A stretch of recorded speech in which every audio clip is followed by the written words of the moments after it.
Happy Friday to you here. First pitch on WagerTalk TV, and we got a hefty slate of games to break down for you here today, and all of them are evening games. So if you're watching us on the rewatch, you can run with us. While you're hanging out, hit that like button. Make sure you are subscribed. Joining me today, the terrific Friday crew that you come to know and love, Bryan, Leonard, the dog whisperer, and 2 R's, 1 L, Steve Merril in the saddle with you guys here today. Folks are already lining up, asking about games they want to hear, and we'll be doing that, but we'll surely be talking about Minnesota, Seattle, Colorado, and Chicago. We'll talk Rangers, Orioles with my man Steve Merril, and we'll touch upon Padres, Red Sox as well, along with the questions that you're going to be dropping in there. G Hurt right out of the gate saying, Dan, we need a breakdown on Minnesota and Seattle. Well, Bryan Leonard always delivers. That was the game he already wanted to talk about right here at the top. And Bry, for this one,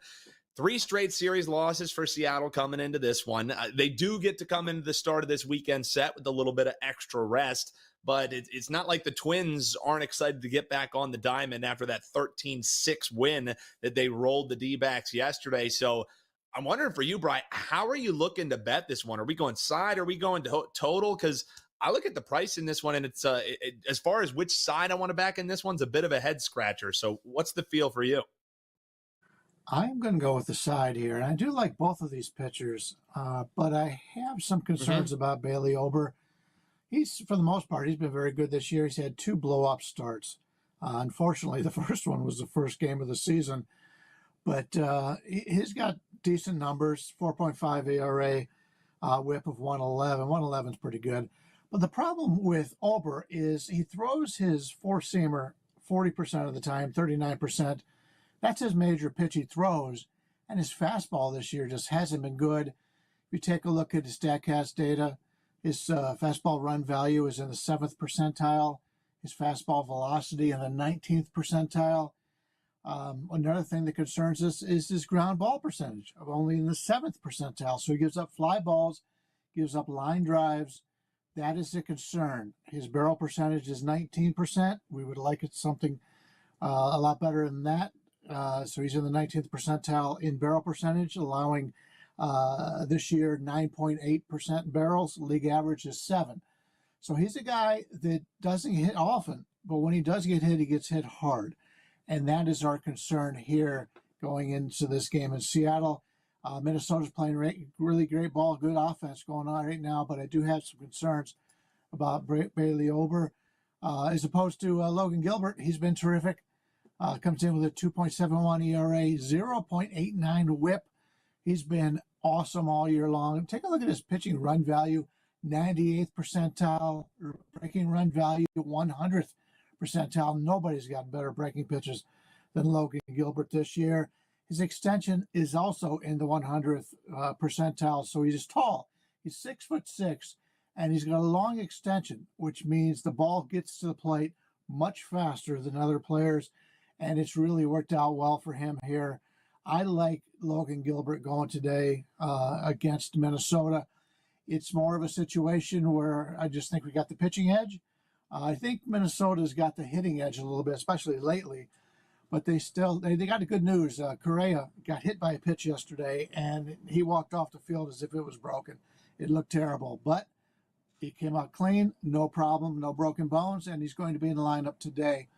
That really helps in that regard. So give me Gilbert over Ober in this one, and the line's pretty fair here. What I'm looking at, we're seeing Minnesota in anywhere from 122 to 125 range. That works out well for me. I like Seattle in this one. Yeah, and shout out to the chat. Bruce Cotney looking for Seattle to maybe get some nighttime runs. He says Seattle at nighttime, 3 or 4 runs they should get. It's formulaic, gentlemen. For our man Bruce, he says he's going with the first 5 over the 3.5. Our man Bryan Leonard looking at the full game money line for those M's, fresh off of that day of rest.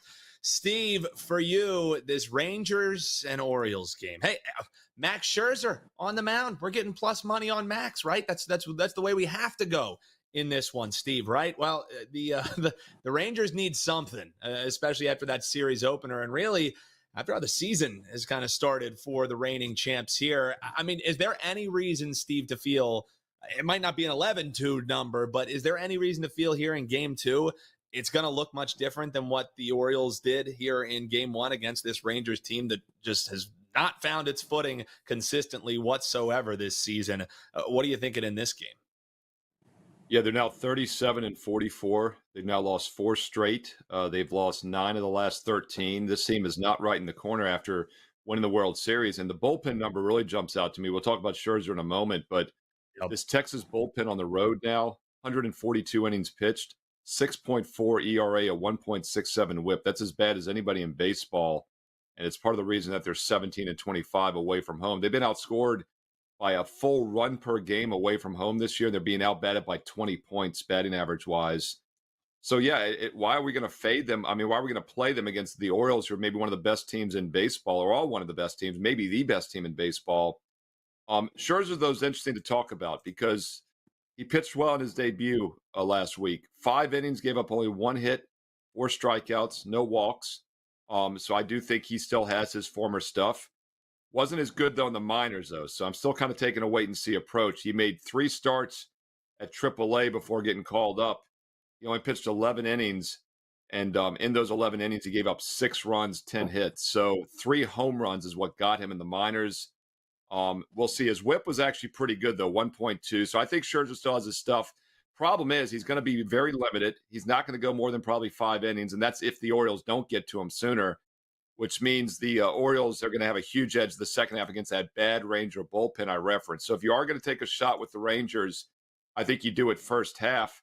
You check the WagerTalk live odds screen, you'll see they're plus 110 for the game. First half, they're actually minus 105. So the odds makers are on to the fact the bullpen is weak. So it's either Texas first half, Baltimore full game. I'll be taking a wait-and-see approach. Just too much uncertainty with Scherzer right now. But once again, if you do like the Rangers, I'd play them first 5. If you like the Orioles, I'd play full game. Okay. Steve Merril, 2Rs, 1L, WT.buzz/SM. Freeze, there's a critter on Bryan. No, we got to stop the show. There's a critter on Bryan right now. I want to make sure he's aware. Oh, they get to see the Don't cat. move, Bryan. Look at Don't this. move. Just don't move. Watch out. All right, this is all right. bad. Sorry about This that, is Dan. bad. I didn't mean to scare the viewers. I'll tell you what, Steve. No, I like it. I fear for like Bryan. I had to. Yeah. I never clicked over so fast to see what the hell was going on. But the funny thing is the chat is probably loving what's happening here, Steve, because they love hearing the cat. Eric D over in the YouTube Shorts feed said, "Listen for the cat. That's the plays that we want to be rocking with." Now we have seen the cat. Steve, I think first 5 Texas Rangers just became an autoplay because it was just a lean, but we saw the cat at the end of the breakdown. You know the rules here, Steve. We just it's a dog, and the cat came in earlier than normal, which would be a first 5 reference. So I think you're onto something, Dan Alexander. True. It may be a special play because normally you just hears the voice, and now you get to see him. So maybe it's a 5% play. Yeah, he only makes appearances. If you were on ever special wondering. plays. That's what I mean. If you ever thought we were just dropping in sound drops, no, all about the authenticity here, behind the scenes and in front of the camera, gentlemen. Bryan wore that shirt on purpose, by the way, because it was Black Friday, as you could see from me and Dan. But that cat blended in really well with that shirt, Bryan. So I see what you're doing here. It's a very smart move on your part. That cat might have been there all day, and I didn't notice till now. Yeah, Jay Pacino saying a lot of coin flips today, but at least the cat's letting us know what is a lock. LMAO, indeed, my man Jay. Guys, we had a question here earlier, and while you're hanging out with us, make sure that you're subscribed and you've hit that bell if you haven't. That bell, all it's going to do is going to notify you when we go live. So when we do these live shows, you're not going to miss it, especially if we're switching up some times that we might be getting towards you a little earlier in the day. More reasons than ever to subscribe here at WagerTalk TV. But when we were hopping on, we had our man Richard Lockhart chiming in. He was saying, "Hello, fellas. I like the San Diego money line." We will be talking that game a little bit later here. What do y'all think? Underdog Friday. Well, we might just be a day late because it was more like Underdog Thursday yesterday, guys. I mean, out of the 9 games, 5 of the underdogs cashed outright. We had the Chicago White Sox plus 230, even higher in some spots, Miami Marlins plus 245. So the underdog day was yesterday. But Steve, typically when we're talking here, It's not like there's some huge numbers. A lot of the time on Fridays, we're talking about road favorite Fridays, right? Right. Yeah, no, you read my mind. I was going to jump in. I knew, it was because it's the start of a new series, and my belief is that when it's a new series, you don't overlook a team. When you're the superior team, you want to get started off right. Whereas Thursday is often a getaway day. And just like we talk about with Sundays, I feel like Sunday afternoon is the most random part of the week for baseball games. So, yeah, it would make sense that yesterday was a dog day, but I would not use that premise tonight. If anything, I think tonight's more likely to be favorite night. With that said, though, as you just said, Dan, over half these games are like minus 125 or less. So, it's really hard to say those are upsets or dogs when they're plus 105, plus 110. Agreed. But yeah, Ralph Michaels had that chart earlier this year. In general, Friday, favorites do better on Friday, especially road favorites in game one than any other day of the week. So not necessarily a dog day on Friday. Titan CT on YouTube Shorts saying, I missed the dogs yesterday. You weren't the only one, Titan CT. Everyone was riding the 3-team money line parlay. And I was like, I don't know who's going to be the buster of the parlay. But I didn't think it was going to be my Phillies, who had a 4-0 lead and then end up just getting brutalized there on the back end. We'll talk that game in just a few, because I want to talk about not only how they lost the game, but how they lost 2 key pieces in that hitting lineup and how that could maybe affect totals moving forward, and just really being able to finally fade the Phils like some people have wanted to. But first, the question in the chat from our man Jay Pacino and Have Cash was saying, I took a little Astros sprinkle today thus far. Jay Pacino was asking for a breakdown on this game. The interesting thing, Brian, if you said at the beginning of June, this series at the end of the month would decide out of the Houston Astros and the New York Mets, which one was going to be having a winning record, like that was so far of a just absolute, no, what are you talking about? These teams are, but they've both been rolling. Like June has been their month for sure, especially in the case of the New York Metropolitans. Did anything stand out to you in this game one? Because I think this is going to be a hell of a series. Yeah, it's really interesting. These two get to play together after the Mets just took care of the Yankees, winning 2 straight and do it in an impressive fashion. They were underdogs in both those games, and I was on the Mets in both those instances. Worked out well for me. Quintana was a guy just a couple of weeks ago. I had talked about him being ready to hit the showers for the season, but he's pitched very well lately, and he was may have changed my mind a little bit. He's close to a pick'em. In fact, it's exactly a pick'em. If you take a look at the pinnacle prices in this game. Hate to go against the Mets. Are playing with a lot of confidence right here, but you have to think after playing the Yankees, this is going to be a little bit of a letdown. Blanco going for Houston. I think Houston is going to come into this game with a little bit more positives. As I mentioned, Carrasco yesterday, that when he left the game, it looked bad, and he's going to be back, no problem, whatever. That's a big boost to Houston. So I like the Houston side slightly in this one. Not enough to make it a play. Didn't make it a free play or anything. But I prefer them. They're playing solid ball. They're the better team in the long run over the Mets. And Blanco isn't a guy that came into the season knowing much about, because he hasn't really pitched that well in such a long time. But he's been the better pitcher out of these two. So I'll have to go with Houston as a slight lean in this one. We'll get Steve's thoughts here in just a second, but I want to give a shout out to our man Elias Aravallo over on TikTok. That's right. You can take a little break from your dancing trends and get some sports betting information over at the WagerTalk TikTok channel over there. So he was asking about the Rangers total or Baltimore money line. Steve, given his thoughts in that one, he was just saying if you want to play Texas, it's probably going to be looking towards first 5. As far as the total is concerned, Steve, you kind of touched upon that a little bit, but before you give us your thoughts on this most recent game, any thoughts on the total in that Rangers game for our man over there asking us on TikTok? How about that? You can get us anywhere, Steve. Yeah, even TikTok while it's still last. But yeah, That's it's funny. fair. I meant to mention some of the total. I would lean over. Scherzer's a real X factor, like I was saying, Dan, because he pitched well last week. He was inconsistent in the minors. Full game over would definitely be my lean on the total, because once again, I think Scherzer might pitch well, but that bullpen is awful for Texas on the road. And both offenses in good current form. They both have had double-digit hits in the majority of their recent games, including last night. It was 11-2, but Rangers still got, I believe, to 10 hits. So I think there'll be some offense.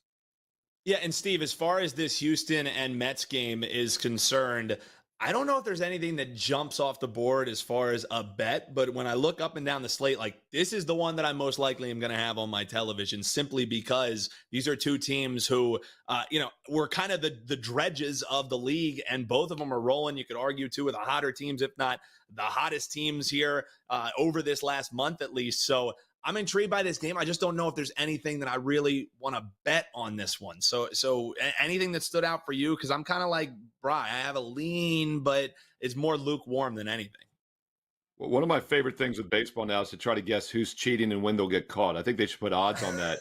And I bring that up because, well, Blanco's on the man. I don't want to point out any Phillies, but there's some Phillies that are vastly overachieving this year. Ranger, Suarez, but he's a little more talented than Blanco. But Blanco's a guy that was pitching out of his mind compared to his career numbers. Burnt me a few times early in the season. And what's so crazy, guys, is that the Astros are vastly underachieving.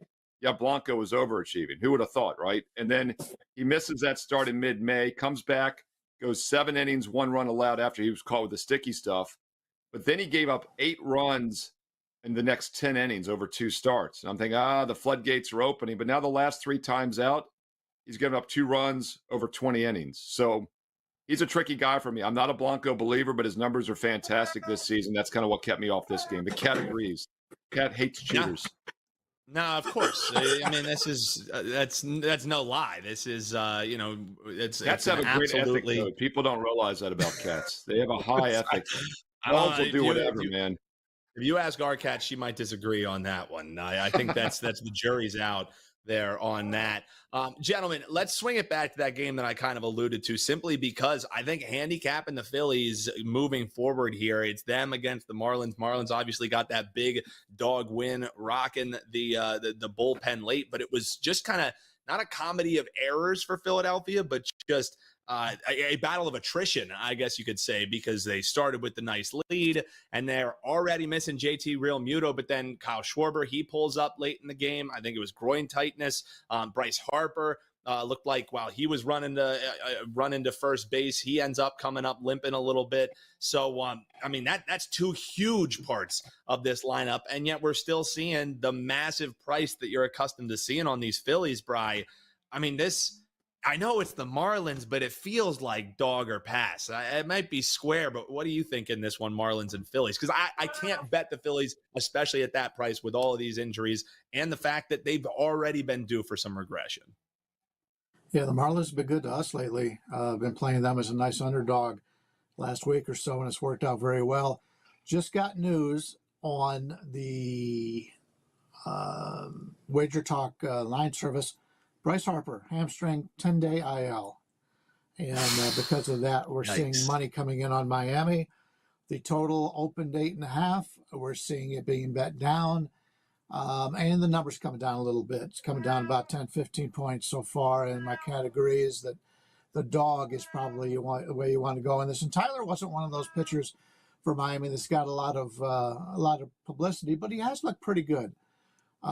So I think the Miami side here, without Harper, without the catcher, and we don't know about Schwarber as of yet, since we do have the Friday games. The first game starts at 3:20, and that's this game here. So 3:20 Eastern. So we still have some time on this, or 3:20 Pacific. So we still have some time on this, and there are 4 hours before the game is played. Mm-hmm. So keep an eye out. If Schwarber doesn't play, even more reason to take Miami. Miami's a team, even though they haven't been winning, they continue to play good baseball, good solid baseball. Pitching on this team has been very good. Let's see if guys from the minors, with Tyler and all, can continue this going on here. Yeah, and Steve, you've been one who has been looking forward to finding the spots to fade with this Phillies. Like you said, maybe some sticky stuff, whatever, but the regression was going to come for the Phillies. And now with all these injuries, they've skirted away from it. It seemed like the pitching picked up whenever you had players injured, but it was never so stark. Harper, Schwarber, and we got Jay Padilla over there on TikTok. I love myself a quesadilla, so why would we not touch upon Jay Padilla's question here? He's asking the Phillies nerfy. I mean, if there was ever a time, because the Phillies have been killers on the no-run first inning, but partially because that murderer's row that they have right at the top of their lineup. that looks a lot different, and it's going to look a lot different how you bet this team moving forward. So if there was ever a time to finally hop on maybe a nerfy train coming for the Phillies, I would argue this is the time to do it. I know that's not really a bet that you dabble with, but how do you think these injuries are going to go moving forward? One game sample, I don't know if I'm running to take the plus money with Miami just because of all this injury news coming in, but I'm surely not laying this kind of price with the Phillies. That's for damn sure. I mean, Sanchez has given up 1 run in his last 14 innings over 2 starts, so he probably doesn't allow Miami to score at the top of the inning. Tyler's a real X factor for me with I was going to say Florida, with Miami, whatever they're called nowadays, the Florida Marlins. I think if this was an NBA game, we'd be all over the Sixers, right? Because they blew a lead, bad loss, shorthanded, So true. automatic play in the NBA, right? I don't know if that works as well in baseball. I will say this. Acuna was out 3 years ago. The Braves had a losing record. They went on to win the World Series. He's out now. They started to turn things around a little bit better. Mookie Betts goes out. Dodgers crushed the ball last week. Granted, it was in the thin air and altitude, but still they hit well.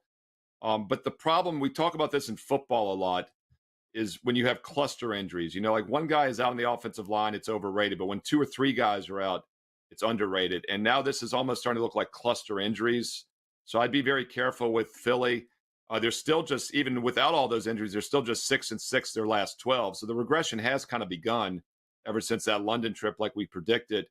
And the Marlins, meanwhile, as Bryan touched on, they're playing good baseball. They've won 6 of their last 9, and they've been an underdog in every one of those games. The problem is, though, they're not hitting the ball well. Last night they had 13 hits, by the way. There really wasn't anything misleading about that win. They out-hit them 13-8. But you look at the 7 games before that, 6 games before that, they'd had 7 hits or less every time. So the nerfing maybe makes sense. The under also might make sense, but it's now gone from 8.5 down to 8, like Bryan said. But I'd probably still lean under in this game. Yeah, and we had the Wood Don over on TikTok as well asking about the under. When he was asking, it was Phillies 8.5 under. Bryan drops that news here live on air that Harper's not only going to be out for this game, but going to the 10-day IR. So when we'll see him, that's in the foregone future for sure. The 8.5s are gone, Woody. We're looking at 8s painted across the board. I would even maybe think, the player injury losing the top of that lineup too. First 5 under might be worth a look. I mean, I think there's still value sitting at that 8 if you do like the under. For either of you guys, any thoughts here on the total in that Phils game? I would think, you lose the player, you're kind of slugging into the day after a loss last night. Maybe you're licking your wounds a little bit. First 5 under, still a decent price that you can find out there. So maybe that would be the look for me. Any total thoughts on you guys before we roll to another game here? I would look at that first inning under, because you're already missing the nerfy Harper, and if you are missing so true. The leadoff hitter, I mean, those are 2 of their biggest bats, and you'll be missing them in the first inning. That's the way I would look at it here. And normally something like that is the one that changes last. If you get this injury information, it's usually the side, then the total. So true. And then they start breaking it down, first 5. So if you can get that first inning there, no score, that's probably the way I would look. Yeah, and Dan, the first 5 hasn't moved much either. It's 4.5. Juice has changed like 15 cents, but you didn't lose that half run on the first half. It was first 5 was 4.5 before and after, so that's something else to consider. Yeah, I also love the point that Bryan makes just as far as where the odds are affected right away, because you're going to see the sides and totals because those are the most widely available. And then those smaller markets into those micro markets, that's where you're going to start seeing those dominoes to start falling. So more reasons than ever to watch here live, whether you're watching us on the YouTube channel, Twitter, X, or you're one of the over 200 viewing us live over there on TikTok. We appreciate you. If you haven't, make sure you hit that follow button there. We had a question earlier in TikTok before I wasted all your time talking about my Homer Phillies here. Easy Jackson 12 wanted to know about the Nats, specifically, Steve, your Washington Nationals in the first 5. He says the Rays have struggled with cures. Parker has a good one. What are the thoughts here as far as the Rays and the Nats are concerned? We'll get Bryan's thoughts, but we'll start with you, Steve, as they are your Washington Nationals. They are, and they're not Drew Martin's Tampa Bay Rays. They're nobody's Rays, I think. In fact, the Rays are 2 games above, about a game and a half ahead of Washington right now in overall standings. But if you just played on the Nats and every game played against the Rays, you'd be up almost 19 units this year. Nationals have been a nice moneymaker. The Rays have been a money burner. And I still don't think it's actually factored in because Washington was expected to be one of the worst teams in baseball. They've overachieved a bit, even though they've lost 4 or 5. Rays, meanwhile, were supposed to be better, but they've quietly won 6 of their last 8. So I'm kind of lukewarm on this game. I'm not looking to back the Rays necessarily, but I'd probably lean towards Tampa. Does look like they're turning the corner here. And I think the Nationals, although they might once again be my Washington Nationals in the near future, I don't think they're quite ready to be primetime players. And you look at this price, minus 155, minus 160. Maybe they are starting to correct in the market because I bet this would have been $2 a couple months ago. So I think there actually might be some value now with the Rays. How about you, Bryan? Anything stand out to you in this one? I mean, trying to find value, you know, that buzzword here in the sports betting space is I feel like even this much tougher in a daily grind sport like baseball, but I can see what Steve is laying down there. Anything for you in this game or with the original question is splitting this game in half. You think the Nats could get it done in the first 5 for our man there over on TikTok? What say you, Bryan? Well, for our nation's Capitals team, Monday is a holiday. It just became a holiday because James Woods, the number 3 prospect in all of baseball, is going to be called up. And because they don't sell out their games, they don't get as much quality attendance. They decided to announce it now so people can go out and buy tickets for Monday 3 days in advance or 4 days in advance here. James Woods, not the actor, the baseball player, big power guy, swings and misses a lot, but he's one of those guys in Washington's minor leagues that we've been waiting to see. He'll finally get the call on Monday.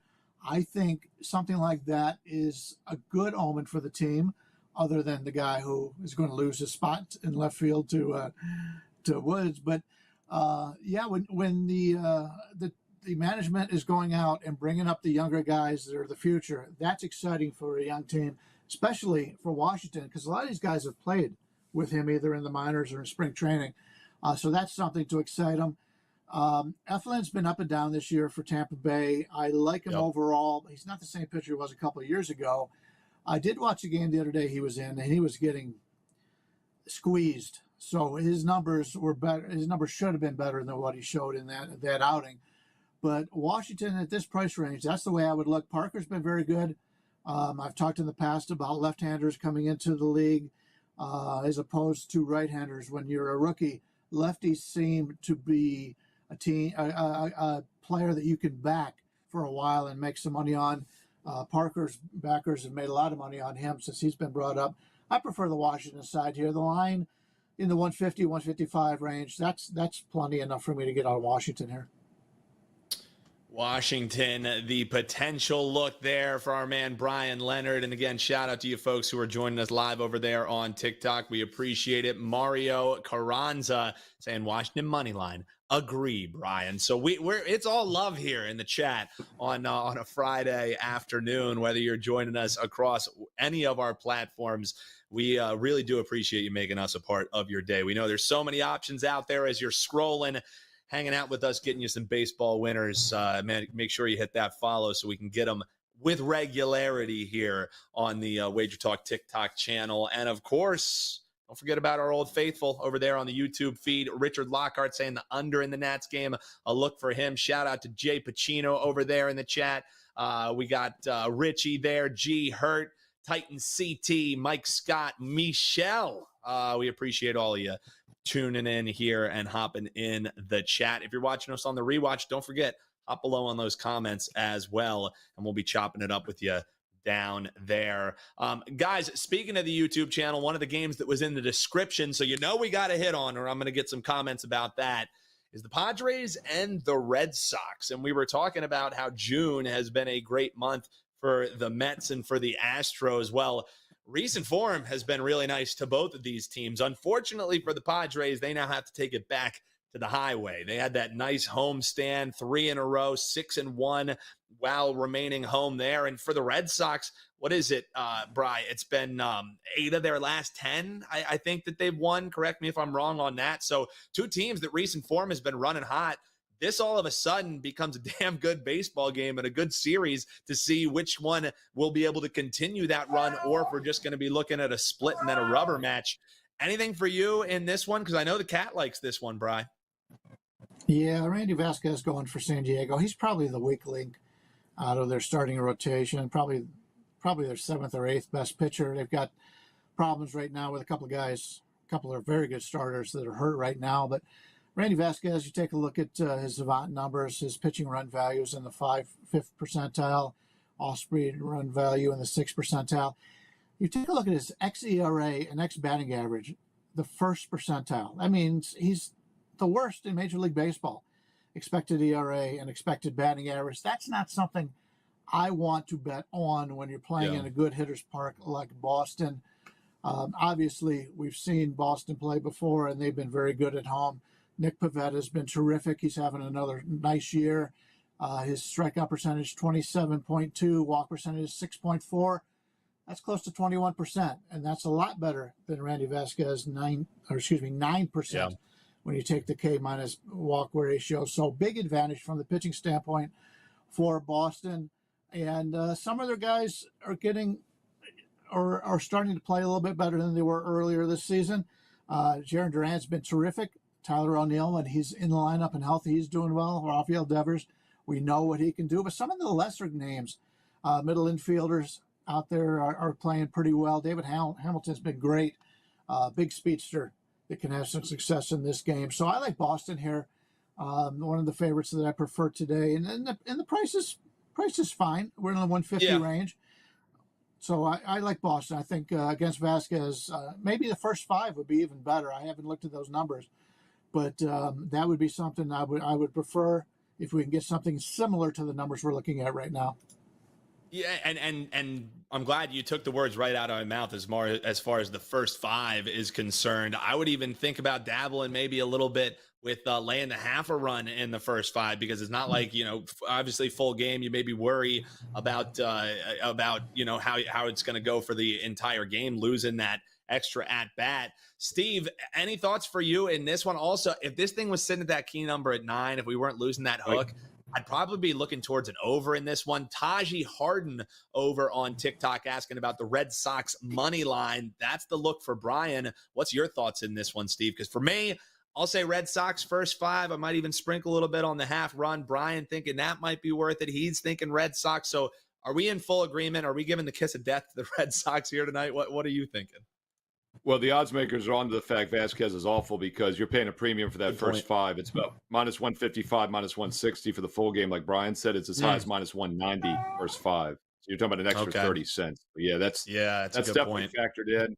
The minus a half, by the way, is minus 135-ish. So I do agree, Dan, if you're going to play the first five, that's probably the way to go. Well, they only got to win the first 5 innings by a run. So I think that's actually probably my preference here.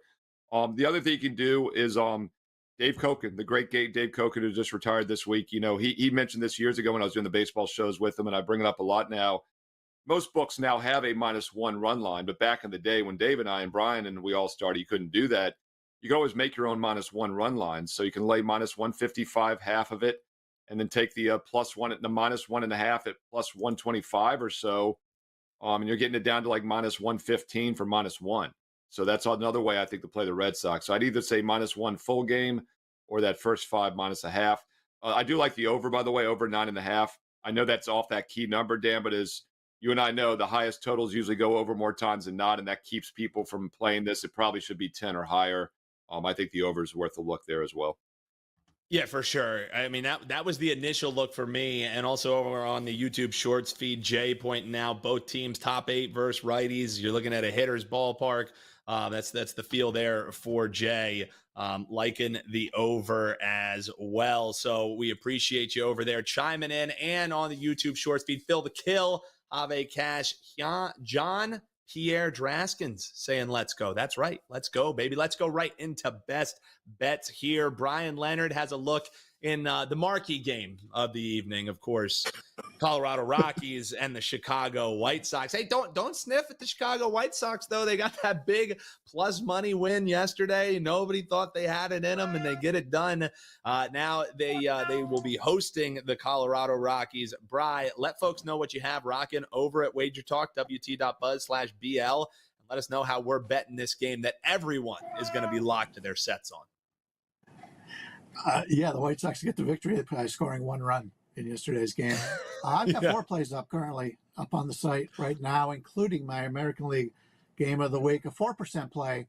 And I've been terrific. 19, 6 and 1 on our 3% and higher selections. I've got a 4% going today in baseball action, so you don't want to miss on that. So we got 4 plays overall, and this is one of them. Is I think there's value here in this Colorado-Chicago White Sox game. We've been very good in baseball, number one, going all the way back through to May 1st, so don't miss out on our full card today. But Colorado, the Chicago White Sox today, in a battle of bottom feeders, as you mentioned, we prefer the Rockies and their veteran arm, Dakota Hudson. Hudson's been terrible in Colorado this year with a whopping 8.58 ERA at home. 8.58 ERA at home. That's compared to a 3.07 ERA and 1.10 WHIP when outside a course field. So when he gets to pitch in normal conditions, he's been very good. And a lot of the people think all of the cat's going crazy. He just loves this underdog. But a lot of people will take a look at his year-to-date numbers and his full numbers and not want him. But he's been very good when not pitching in Colorado.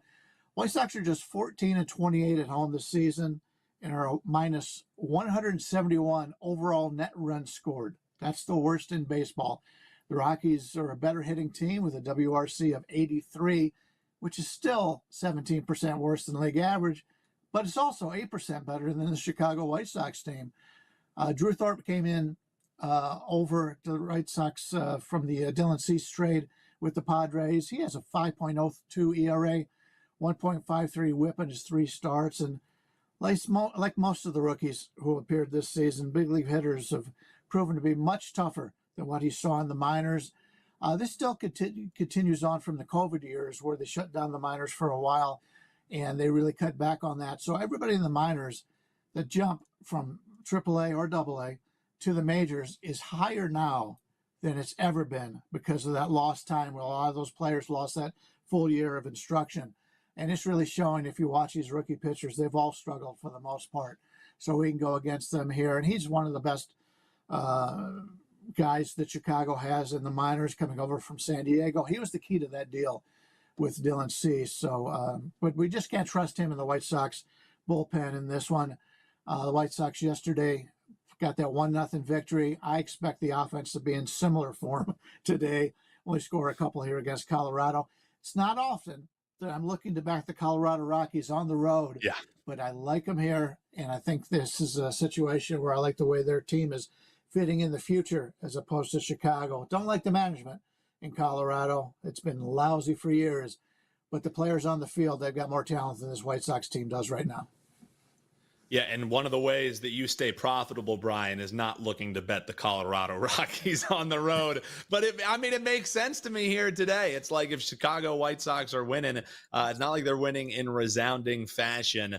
So Colorado at the plus money price, that is an ugly dog for sure. Hop below in the comments. Let us know if you have any underdogs that could be uglier than that. I think you'll be hard to find them, but I like that plus money price. That's the way that Bryan is looking for today's best bet. Steve, home sweet home finally for the Bravos in your best bet. They're taking on Pittsburgh, but it has just been travel. It's going to be the 4th game, 3 different cities over a short little span here for the Atlanta Bravos, but they get to stay home, and you're thinking they might be staying home and starting off the homestand at margin in this one. What's the best bet, and what can clients find over at your page, wt.buzz/SM?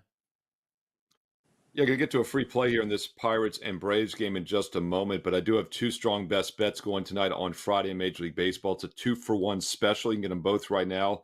Second play for just $4 more by the 2-for-1 combo. And I missed a strong play on Tuesday night, but I've gone 14-4 on all other best bets the last couple of weeks and 20-7 during the run on all other plays. So my point is, don't live and die by single game results.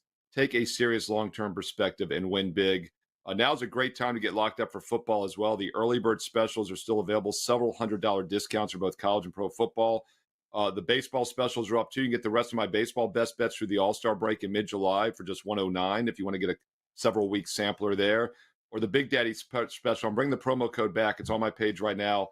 A full year for just $3 a day. That's all sports, college and pro football, college and pro basketball, baseball into this time next year. The next 365 days and nights for for just $3 a day. That's about $1.50 a play. Promo code SM365. Get the 1-year Big Daddy and use promo code SM365. You save over $800 instantly. Steve Merril, WagerTalk.com.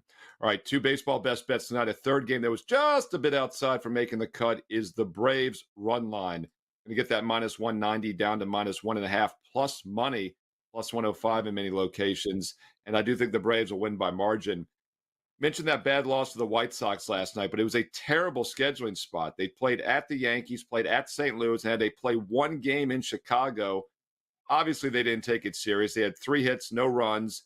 Now they return home without rest. But I actually like the fact they had a bad game last night in Chicago, because otherwise they would have come home a day sooner, sat around, and home teams off road trips with the day off are in their weakest spot. So now Atlanta basically has got like another road game tonight. So the letdown maybe happens this weekend at some point, either Saturday or Sunday, but not tonight. I think the Braves bring their A game, especially after a bad showing yesterday against a bottom feeder. They're not going to overlook the Pirates, who are having a nice story. Dave Sharapan all excited with that 39-41 record. But it tells you something when you're excited about a 39-41 start, where the Braves were 44-34 going into last night, and they feel like they're underachieving.